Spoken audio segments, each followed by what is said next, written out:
प्रीति school में teacher थी। प्रीति को खाने का बहुत शौक था। वो हर समय कुछ न कुछ खाती रहती थी, लेकिन एक दिन प्रीति के सामने बहुत ही मुश्किल स्थिति आ गई जब स्कूल में उसका पेट खराब हो गया। रोज की तरह प्रीति अपने हैंडबैग के साथ साथ 5 किलो का झोला लेकर ऑटो से स्कूल पहुंची। ऑटो से उतरते समय प्रीति अपना झोला वहीं भूल गई। प्रीति ऑटो वाले को पैसे देकर जाने वाली थी कि ऑटो वाले की नजर उसके झोले पर पड़ गई। उस ऑटो वाले ने झोला हाथ में उठा लिया। अरे बाप रे, न जाने इस झोले में क्या है, बहुत भारी है। मैडम जी को आवाज लगाता हूँ। ऑटो वाले ने प्रीति को आवाज लगाई। अरे मैडम जी, आपका झोला छूट गया। ऑटो वाले की आवाज सुनकर प्रीति दौड़ी दौड़ी वापस आई और ऑटो वाले के हाथ से झोला लेते हुए बोली, थैंक यू भैया, तुमने मेरा झोला दे दिया, वरना आज तो मुझे भूखा ही रहना पड़ता।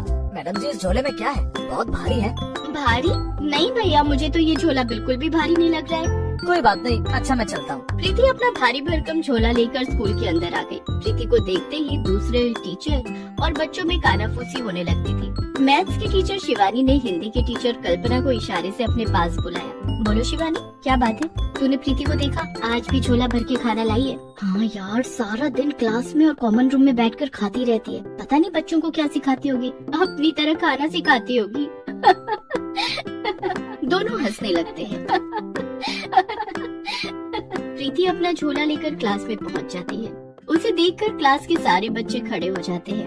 Good morning madam. Good morning बच्चों, बैठ जाओ। सभी बच्चे अपनी अपनी सीट पर बैठ जाते हैं। प्रीति भी अपनी सीट पर बैठ जाती है और अपने झोले में से एक थर्मस और एक कप प्लेट निकालती है। प्रीति चाय और नाश्ता करने लगती है। सभी बच्चे उसे देख रहे थे। प्रीति मुंह में नाश्ता भरकर बच्चों से बोलती है, बच्चों सभी लोग अपनी अपनी नोटबुक निकालो और 1 से 10 तक का पहाड़ा लिखकर मुझे दिखाओ। बच्चे अपना अपना काम करने लगते हैं। इस बीच प्रीति चाय और नाश्ता खा लेती है। थोड़ी देर के बाद 1 से 10 तक पहाड़ा लिखने में इन्हें बहुत टाइम लगेगा, तब तक फ्रूट्स खा लेती हूँ। प्रीति अपने झोले में से एक अनार और एक प्लेट निकालती है। वो प्लेट में अनार के दाने छुड़ा कर रखने लगती है। थोड़ी देर के बाद वो अनार के दाने छुड़ा लेती है। तब तक बच्चों ने पहाड़ा लिख लिया था और वे अपनी अपनी कॉपी लेकर प्रीति के पास आने लगे। प्रीति बच्चों की कॉपी चेक करती जाती और साथ साथ अनार भी खा रही थी। सबकी कॉपी चेक करने से पहले उसने अपना अनार खत्म कर लिया था। अनार तो खत्म हो गया, मुझे अभी और भूख लग रही है, केले खा लेती हूँ। प्रीति ने फिर अपने झोले से 2 केले निकाले और केले खाने लगी। बच्चे प्रीति को देख रहे थे और आपस में बातें कर रहे थे। कुसुम, अगर प्रीति मैडम का कभी स्कूल में पेट खराब हो गया तो क्या होगा? क्या होगा? उस दिन मैडम टॉयलेट में बैठकर खाएंगी। और दोनों बच्चियां हंसने लगती हैं। प्रीति ने उन्हें हंसते हुए देख लिया। कुसुम, कोमल, क्या बात है? तुम दोनों क्यों हंस रही हो? लाओ अपनी कॉपी चेक कराओ, मैं देखूं तुम दोनों को पहाड़ा आता है कि नहीं। अगर एक भी पहाड़ा गलत निकला तो तुम दोनों कल अपने घर से मेरे लिए खाना लाओगे, समझी? कोमल, प्रीति मैडम की सजा भी कितनी आसान है ना। घर से खाना लाना कौन सी बड़ी बात है। मम्मी को बोल दूंगी टिफिन में खाना ज्यादा रख देंगी। प्रीति सभी बच्चों की कॉपियाँ चेक कर रही थी कि तभी लंच ब्रेक हो गया। सभी बच्चों खाना खा लो। इतना कहकर प्रीति अपना झोला उठाकर कॉमन रूम में चली गई। वहाँ दूसरे टीचर भी अपना अपना लंच बॉक्स लेकर आ गए। अरे प्रीति, आज क्या लाई हो अपने पिटारे में? आज मैं कढ़ी चावल लाई हूँ। इतना कहकर प्रीति ने झोले में से 4 डब्बे बाहर निकाले। उसने डब्बा खोला तो 2 डब्बे में चावल और 2 डब्बे में कढ़ी रखे थे। अरे ये 2-2 डब्बे किसी और के लिए भी खाना लाई हो क्या? नहीं, ये दोनों डब्बे मेरे लिए हैं। मुझे कढ़ी चावल बहुत पसंद है। सबने खाना खाया, लेकिन प्रीति ने 2-2 डब्बा खाना खाया। खाना खाने के बाद प्रीति ने अपने झोले में से रबड़ी और गुलाब जामुन निकाल कर खाया। इतना खाने के बाद प्रीति ने बड़ी जोर की लंबी डकार मारी। प्रीति रोज इतना ही खाती थी। वो रोजाना 5 तरीके के फल खाती, सुबह नाश्ते में दूध पीती। एक दिन तो प्रीति स्कूल में आलू के मोटे मोटे 8 पराठे लेकर आई और सारे पराठे उसने खुद खाए। इतने से भी प्रीति का पेट नहीं भरता तो स्कूल खत्म होने के बाद स्कूल के बाहर खड़े ठेले वाले से कभी छोले चावल तो कभी आलू पूरी खरीद कर खाती। एक दिन की बात है, रोज की तरह प्रीति अपना 5 किलो का झोला लेकर स्कूल आई। उसमें कई प्रकार के फल, दूध, चाय, बिस्किट और ढेर सारा खाना भरा हुआ था। क्लास में आते ही, आज तो मैंने सुबह सुबह दूध नहीं पिया था, न जाने क्यों पेट भारी सा लग रहा है। लेकिन दूध पिए बिना तो मेरे दिन की शुरुआत ही नहीं होती है। आँख ही नहीं खुल रही है। प्रीति ने थर्मस में से गर्म दूध एक ग्लास में निकाला और वो बच्चों के सामने दूध पीने लगी। दूध पीने के थोड़ी देर बाद पेट में ये गुड़गुड़ कैसी हो रही है? प्रीति के पेट से आवाजें आने लगी और उसे खट्टी खट्टी डकारें आने लगी। थोड़ी देर के बाद प्रीति को बहुत जोर से प्रेशर आता है। प्रीति क्लासरूम से भागी भागी टॉयलेट की तरफ जाती है। दूसरी क्लास में पढ़ाने वाले टीचर और बच्चे प्रीति को भागते हुए टॉयलेट की तरफ जाते हुए देख लेते हैं। प्रीति प्रीति टॉयलेट जाकर वहाँ पॉटी करने लगती है, लेकिन उसका पेट तो खराब हो चुका था। अरे ये क्या, मुझे तो लूज मोशन हो रहा है। प्रीति जब पॉटी कर रही थी तब बहुत जोर जोर से आवाजें आ रही थी जो टॉयलेट से बाहर तक जा रही थी, और बगल की क्लास के टीचर और बच्चे भी आवाजें सुन रहे थे। टॉयलेट से बहुत गंदी बदबू भी निकल कर क्लास तक जा रही थी। सभी बच्चों और टीचर ने अपने अपने हाथों से अपने कान और नाक बंद कर लिए। प्रीति बहुत देर तक पॉटी करती रही। उसके पेट में बहुत तेज मरोड़ हो रहा था। प्रीति टॉयलेट में बैठी बैठी सोचती है, रात मैंने ढेर सारे छोले खाए हैं, कहीं मेरा पेट उसी से तो नहीं खराब हो गया। काफी देर हो गई। जब प्रीति टॉयलेट से बाहर नहीं आई तो सफाई कर्मचारी मधु ने प्रीति को बाहर से आवाज लगाई, प्रीति मैडम, क्या बात है, आपकी तबीयत तो ठीक है ना? हाँ मधु, आती हूँ मैं थोड़ी देर में। कुछ देर के बाद प्रीति टॉयलेट के बाहर आई और हाथ मुंह धोकर क्लासरूम में गई। तभी कुसुम ने प्रीति से कहा, मैडम, आपने जो कल होमवर्क दिया था उसमें से मुझे कुछ पूछना है। कुछ इंग्लिश के वर्ड की मीनिंग मुझे समझ नहीं आई, आप बता दीजिए। तभी कोमल ने कहा, हाँ मैडम, आपने जो मैथ्स के सवाल दिए थे वो भी हमारी समझ में नहीं आए। बच्चे अपनी अपनी प्रॉब्लम्स प्रीति को बता रहे थे, लेकिन प्रीति को तो कुछ सुनाई ही नहीं पड़ रहा था। उसे सुनाई पड़ रही थी तो सिर्फ उसके पेट से आ रही गुड़ गुड़ की आवाज। प्रीति के पेट में फिर से बहुत तेज मरोड़े उठने लगी और उसे बहुत तेज प्रेशर आ गया। प्रीति टॉयलेट की तरफ भागी, लेकिन प्रेशर इतना तेज था कि प्रीति की पॉटी निकल गई। वो लूज मोशन करते हुए टॉयलेट पहुंची। प्रीति ने पूरा फ्लोर पॉटी से गंदा कर दिया था। पूरे स्कूल में पॉटी की बदबू फैल गई थी। दूसरी कक्षा में पढ़ रहे बच्चे अपनी अपनी क्लास से बाहर आ गए। अरे, यहाँ तो किसी ने पॉटी कर दी। ये पॉटी प्रीति मैडम ने की होगी, हमने उन्हें भागकर टॉयलेट की तरफ जाते हुए देखा था। इधर प्रीति टॉयलेट में थी और उसे लगातार लूज मोशन हो रहा था। वो टॉयलेट से उठ भी नहीं पा रही थी। जैसे ही वो उठकर हाथ धोती उसे फिर से टॉयलेट लग जाता। इधर गंदगी और बदबू से परेशान होकर स्कूल के सभी टीचर और बच्चे स्कूल छोड़कर बाहर खड़े हो जाते हैं। बात प्रिंसिपल मैडम तक पहुंच जाती है। ये किसकी करतूत है? किसने पूरे स्कूल को गंदा किया है? और किसकी करतूत होगी? उसी की जो रोज झोले में 5 किलो खाना लेकर आती है। इतना खाएगी तो पेट खराब होगा ही। अब हमारा जीना दूभर कर दिया है। स्कूल में 1 मिनट भी रुका नहीं जा रहा। प्रिंसिपल मैडम ने मधु को बुलवाकर पूरे स्कूल में साफ सफाई करवाई। प्रीति कहाँ है? मैडम जी, वो तो टॉयलेट में है, जाओ उसे बुला कर लाओ। मधु प्रीति को बुलाने के लिए टॉयलेट में जाती है, लेकिन प्रीति तो लूज मोशन से पस्त होकर चक्कर खाकर जमीन पर गिर पड़ी थी। मधु ने बाहर आकर ये बात प्रिंसिपल मैडम को बताई। प्रिंसिपल मैडम ने स्कूल प्रशासन की मदद से प्रीति को बेहोशी की हालत में अस्पताल भिजवाया, जहां डॉक्टरों ने प्रीति को एडमिट कर लिया। बार बार लूज मोशन होने के कारण इन्हें डिहाइड्रेशन हो गया। इन्हें सलाइन के जरिए एंटीबायोटिक दवाइयाँ चढ़ानी पड़ेंगी। अस्पताल में भी प्रीति को लगातार लूज मोशन होता ही जा रहा था। अस्पताल के बेड के गद्दे, चादर सब खराब हो गए। डॉक्टर ने सलाइन के जरिए प्रीति को दवाइयाँ चढ़ाई। कुछ देर बाद प्रीति का लूज मोशन बंद हो गया। उसकी तबीयत में कुछ सुधार आ गया, जिसके बाद उसे होश आया। प्रीति ने आंखें खोली तो उसके सामने डॉक्टर, नर्स, प्रिंसिपल मैडम, दूसरे टीचर और स्कूल के बच्चे खड़े थे। प्रीति उन सबको देखकर बहुत शर्मिंदा हुई। तभी डॉक्टर ने प्रीति से कहा, प्रीति जी, आपको कुछ दिनों तक लिक्विड डाइट पर रहना होगा। उसके बाद भी आपको अपने खाने पीने पर काफी कंट्रोल करने की जरूरत है, क्योंकि ओवर ईटिंग के कारण आपका पेट खराब हो गया। अगर आपने अपने खाने पर कंट्रोल नहीं किया तो आपके इंटेस्टाइन पर बहुत बैड इफेक्ट पड़ेगा। डॉक्टर साहब, अब मैं बहुत लिमिटेड खाना खाऊंगी और बहुत हल्का खाना खाऊंगी। मेरी वजह से आज पूरे स्कूल को परेशानी हुई है, इसलिए मैं वादा करती हूँ कि अब मैं खाना उतना ही खाऊंगी जितने की जरूरत हो। उसके बाद प्रीति ने प्रिंसिपल मैडम, स्कूल की सभी टीचर और बच्चों से माफी मांगते हुए कहा, मैडम, मेरी वजह से आप सभी को परेशानी हुई है। हो सके तो आप सभी मुझे माफ कर दे। मैंने कभी बच्चों की पढ़ाई पर ध्यान नहीं दिया। मेरा ध्यान हमेशा खाने पर ही रहता था, जिसके कारण आज मुझे अस्पताल आना पड़ा। कोई बात नहीं प्रीति, तुम्हें अपनी गलती का एहसास हो गया, इतना काफी है। हमें उम्मीद है कि अब तुम अपनी सेहत पर ध्यान दोगी, क्योंकि सेहत ज्यादा खाने से नहीं बनती है। हमें उतना ही खाना चाहिए जितना हमारे शरीर को जरूरत हो।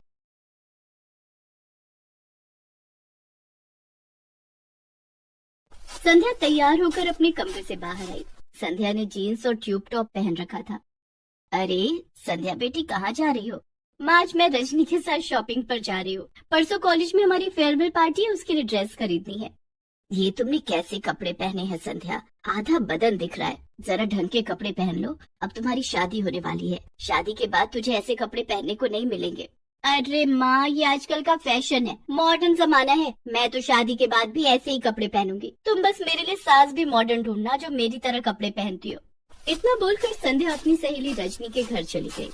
दोनों सहेलियां फेयरवेल पार्टी के लिए शॉपिंग करने मॉल गई। संध्या ने काफी मॉडर्न कपड़े खरीदे।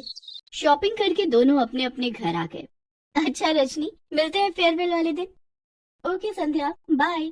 संध्या की कॉलेज की पढ़ाई पूरी हो चुकी थी। परसों फेयरवेल पार्टी थी। पार्टी में संध्या ने काफी मॉडर्न कपड़े पहने।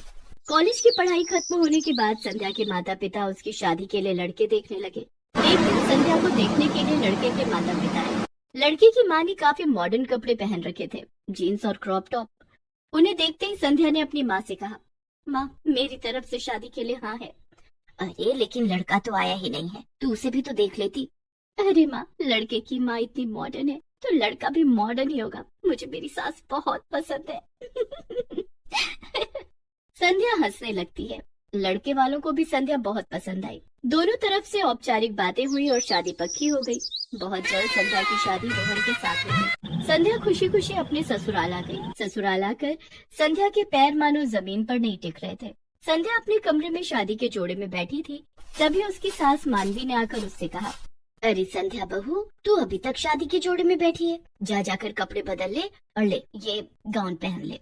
संध्या की सास ने उसे एक बहुत ही मॉडर्न लुक का रिवीलिंग गाउन पहनने के लिए दिया, जिसे देखकर संध्या ने सोचा, कितने खुले विचारों वाले लोग हैं। मैं कितनी लकी हूँ कि मुझे इतनी मॉडर्न सास मिली है।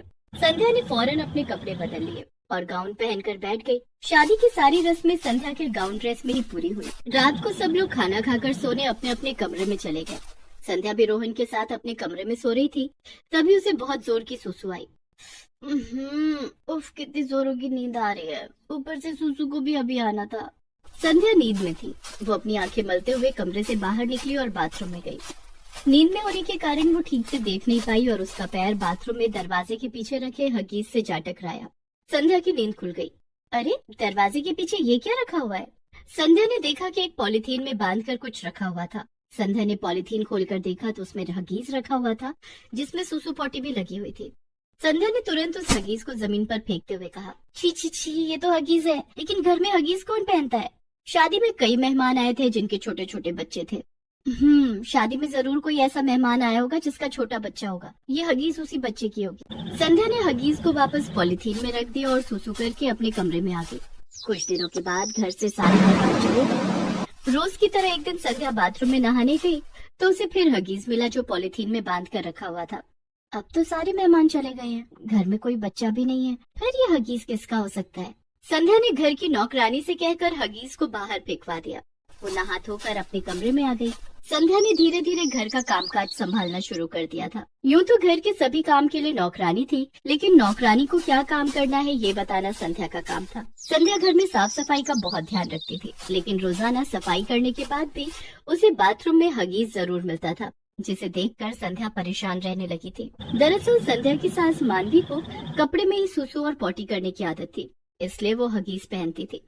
इस बात से अनजान संध्या एक दिन मानवी से बोली, माँ जी, ना जाने हमारे बाथरूम में रोज हगीज कौन रख जाता है। मुझे तो अपनी नौकरानी ललिता पर शक है। हाँ संध्या बहू, मुझे भी ललिता पर ही शक है। तुम उस पर नजर रखा करो। जिस दिन उसे रंगे हाथों पकड़ लिया ना, उस दिन उसे काम से निकाल देंगे। अब संध्या अपनी नौकरानी ललिता पर नजर रखने लगी। ललिता सारा दिन घर की साफ सफाई में लगी रहती और वो खुद भी बहुत साफ सफाई से रहती थी। एक दिन की बात है, मानवी घर का सामान लाने बाजार गई थी। ओह, मेरा पर्स तो अलमारी में ही छूट गया। अब मैं शॉपिंग कैसे करूंगी? मानवी ने संध्या को फोन किया। हेलो संध्या बहू, मेरा पर्स मेरी अलमारी में छूट गया है। तू मेरी अलमारी से पर्स लेकर बाजार आ जा।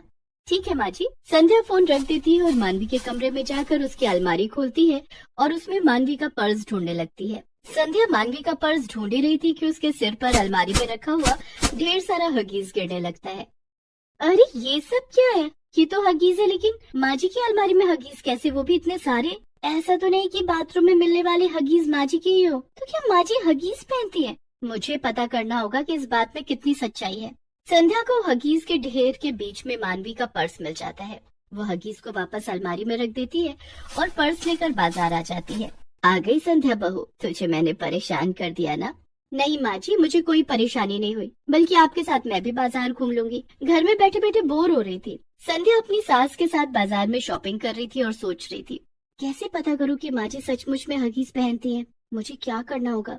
संध्या थोड़ी देर तक सोचती है। ये ठीक रहेगा, मैं सारे हगीज छिपा दूंगी, फिर पता चल जाएगा कि हगीज सचमुच में माँ जी पहनती है या कोई और। क्या सोच रही हो संध्या बहू?